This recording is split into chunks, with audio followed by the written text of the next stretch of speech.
Mukunda jewellers వారి Purvi gold and diamonds November 1న KPHB లో ఘనంగా ప్రారంభం. ఓపెనింగ్ ఆఫర్ గా ప్రతి 3 లక్షల కొనుగోలుకు ఒక బంగారు నాణెం ఉచితంగా పొందండి.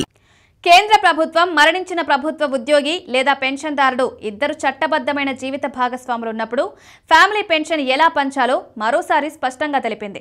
అన్ని మంత్రిత్వ శాఖలు చట్టపరమైన సలహాలు తీసుకోవాలని, ఆలస్యం లేదా వివాదాలు రాకుండా చూడాలని ఆదేశించింది.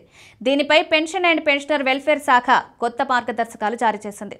ఒక సెంట్రల్ గవర్నమెంట్ ఉద్యోగి లేదా పెన్షన్దారుడు మరణించిన తర్వాత అతనికి ఒకరి కంటే ఎక్కువ భార్యలున్నప్పుడు ఫ్యామిలీ పెన్షన్ ఎలా ఇవ్వాలనే విషయంపై ఈ వివరణ ఇచ్చారు. ఈ మార్గదర్శకాలు సెంట్రల్ సివిల్ సర్వీసెస్ ప్రకారం ఉంటాయి. ఈ నిబంధనల ప్రకారం మొదటి ఫ్యామిలీ పెన్షన్ను మరణించిన వ్యక్తి భార్యకు లేదా భర్తకు ఇవ్వాలి.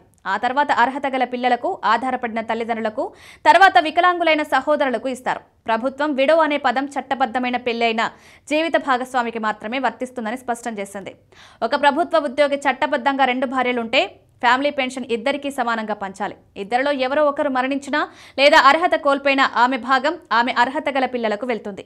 మంత్రిత్వ శాఖ చెప్పిన దాని ప్రకారం మొదటి వివాహం చెల్లుబాటులో ఉన్నప్పుడే రెండో పెళ్లి చేసుకోవడం హిందూ మ్యారేజ్ యాక్ట్ ప్రకారం చట్టవిరుద్ధం. ఇది పెన్షన్ రూల్స్ కి కూడా విరుద్ధం అవుతుంది. అందుకే ఇలాంటి సందర్భాల్లో అర్హతపై తగిన వివాదాలు వస్తాయి. కాబట్టి శాఖలు ఈ కేసులపై నిర్ణయం తీసుకునే ముందు జాగ్రత్తగా పరిశీలించి చట్ట సలహా తప్పనిసరిగా తీసుకోవాలి.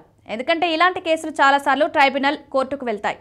ఇలాంటి కేసులను సంబంధిత పెన్షన్ అధికారుల సమీక్షకు పంపాలని, లీగల్ అఫైర్స్ శాఖతో ధృవీకరించాలని, ఇలా చేస్తే కుటుంబ సభ్యులకు పెన్షన్ ఆలస్యం అవ్వకుండా ఉంటుందని ప్రభుత్వం అన్ని మంత్రిత్వ శాఖలు, ఉప కార్యాలయాలకు సూచించింది.